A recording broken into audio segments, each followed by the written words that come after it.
നമസ്കാരം. മലപ്പുറം സ്റ്റോറീസിലേക്ക് സ്വാഗതം. തിരൂരങ്ങാടി നഗരസഭയുടെ വാർഷിക പദ്ധതിയിൽ ചന്തപ്പടിയിൽ ഭിന്നശേഷിക്കാർക്കായി ബഡ്സ് സ്കൂളും വയോജനങ്ങൾക്കായി പകൽ വീടും ആരംഭിച്ചു. Buds school ET Muhammad Basheer MP-യും വയോജനങ്ങൾക്കുള്ള പകൽ വീട് KPA മജീദ് MLA-യും ഉദ്ഘാടനം ചെയ്തു. ഭിന്നശേഷിക്കാരുടെ ക്ഷേമത്തിനായി തദ്ദേശ സ്ഥാപനങ്ങൾ കൂടുതൽ ശ്രദ്ധ ചെലുത്തണമെന്നും പുതിയ പദ്ധതികൾ ആവിഷ്കരിക്കണമെന്നും ET മുഹമ്മദ് ബഷീർ MP ആവശ്യപ്പെട്ടു. നഗരസഭാ അധ്യക്ഷൻ KP മുഹമ്മദ് കുട്ടി അധ്യക്ഷം വഹിച്ചു. ഉപാധ്യക്ഷ Sulaikha Kalodi, CH Mahmood Aji, Iqbal Kallungal, CP Ismail, Mohanan വന്നിയൂർ, M Abdurahman Kutty, EP Bava, Sona Ratheesh, CP Suharabi, secretary MV Ramsi Ismail, CH Ajas, KT Moideen Kutty, Thrikkulam Krishnankutty, VP Smitha, doctor Vidyabalu എന്നിവർ പ്രസംഗിച്ചു. തിരൂരങ്ങാടി നഗരസഭ ചന്തപ്പടിയിൽ ആരംഭിച്ച പകൽ വീടിന്റെയും ബഡ്സ് സ്കൂളിന്റെയും കുറച്ചു ദൃശ്യങ്ങൾ മലപ്പുറം സ്റ്റോറീസിലൂടെ കാണാം. എല്ലാവർക്കും നന്ദി, നമസ്കാരം.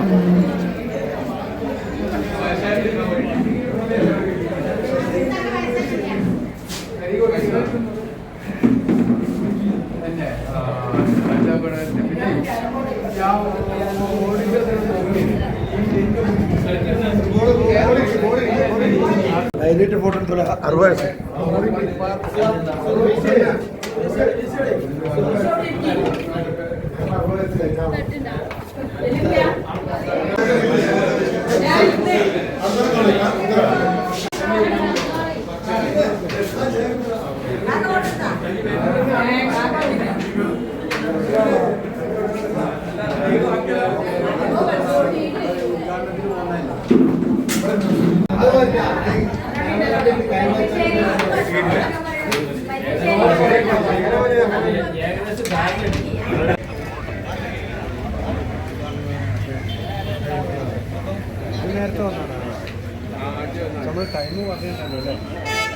എല്ലാവരും ഏറെ പ്രതീക്ഷയോടെ കാത്തിരിക്കുന്ന നമ്മുടെ ബഹുമാനപ്പെട്ട MP ET മുഹമ്മദ് ബഷീർ സാഹിബ് അവർ ഇവിടെ എത്തിച്ചേർന്നിട്ടുണ്ട്. അദ്ദേഹത്തെ തിരൂരങ്ങാടി നഗരസഭയുടെ പേരിലും നിങ്ങളുടെ ഓരോരുത്തരുടെ പേരിലും സ്വാഗതം അർപ്പിക്കുന്നു.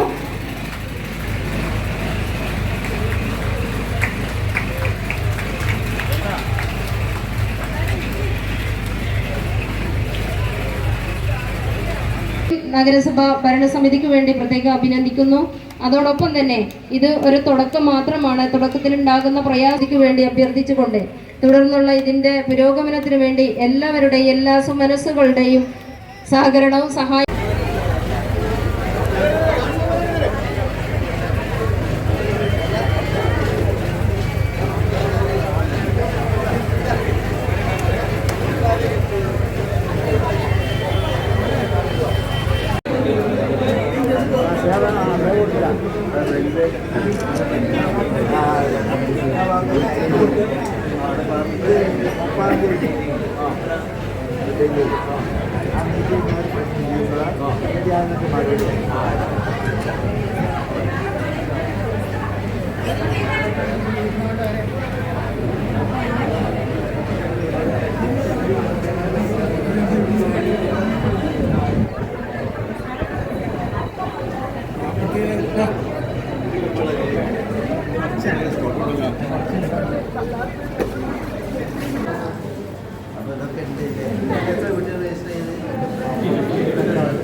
ഭിന്നശേഷി കുട്ടികളുടേതാണ്. അവരുടെ ഉമ്മമാർ അനുഭവിക്കുന്ന പ്രയാസങ്ങളെക്കുറിച്ച് അവർ മാത്രമേ അറിയുള്ളൂ. ഏതൊരു ഉമ്മയും പ്രതീക്ഷിക്കുന്നത് എൻ്റെ കാലദേശം ആരോഗ്യത്തോടെ എൻ്റെ മക്കൾ ജീവിക്കണേ എന്നാണ്. എന്നാൽ ബഡ്സ് സ്കൂളിലും ഭിന്നശേഷിക്കാരായ കുട്ടികളെയും ഉമ്മമാർ പറയുന്നത് ഞാൻ മരിക്കുന്നതിന് മുമ്പേ എൻ്റെ മകനൊന്ന് മരിച്ചു കിട്ടണേ എന്നാണ്. കാരണം എനിക്ക് ശേഷം മറ്റാർക്കും പരിപാലിപ്പിക്കാൻ, പോഷിപ്പിക്കാൻ, ശുശ്രൂഷിക്കാൻ സാധ്യതയില്ലാത്ത 35-40 വയസ്സായ ഭിന്നശേഷിക്കാരായ കുട്ടികൾ ഇപ്പോഴും ഉമ്മയുടെ നെഞ്ചിൽ കിടന്നാണ് ഉറങ്ങുന്നതും എണീക്കുന്നതെന്ന് പറഞ്ഞാൽ അത്രയും ഒരു സംഭവത്തെക്കുറിച്ച് ചിന്തിക്കാൻ കഴിയില്ല.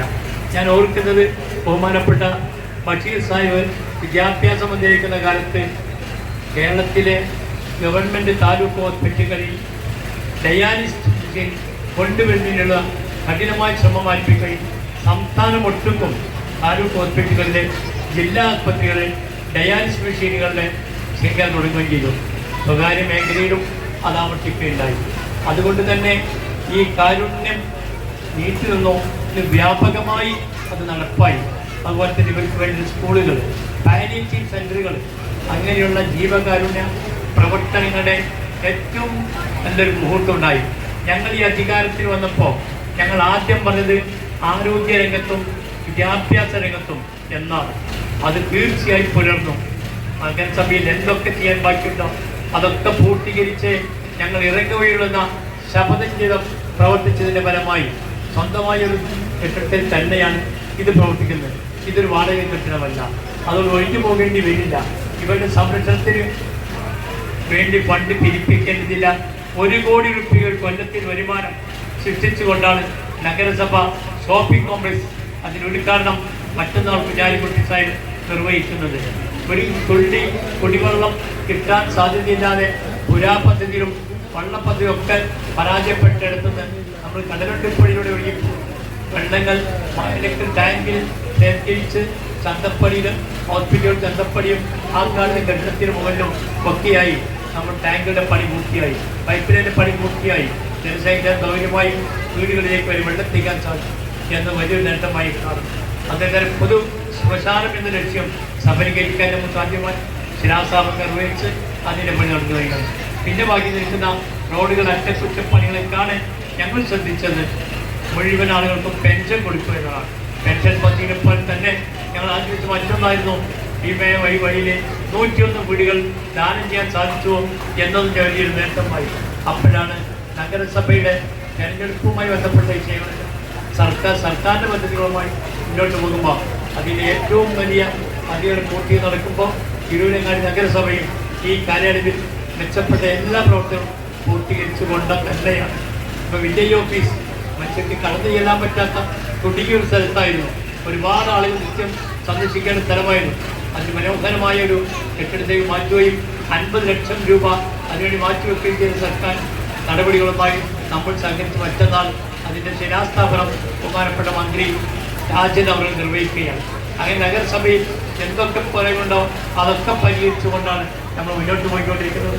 ബഹുമാനപ്പെട്ട ബഷീർ സാഹിബ് ഈ ഉദ്ഘാടനത്തിന് എത്തിച്ചേർന്നതിനും അദ്ദേഹത്തിൻ്റെ പുണ്യകാര്യങ്ങൾ കൊണ്ട് തന്നെ ഈ സൽപ്രവർത്തനത്തിൻ്റെ ഉദ്ഘാടനം നിർവഹിക്കട്ടെ എന്നും പ്രാർത്ഥിച്ചുകൊണ്ട് ഞാൻ അദ്ദേഹത്തെ ഇതിൻ്റെ കർമ്മം നിർവഹിക്കാൻ വേണ്ടി കഴിക്കും.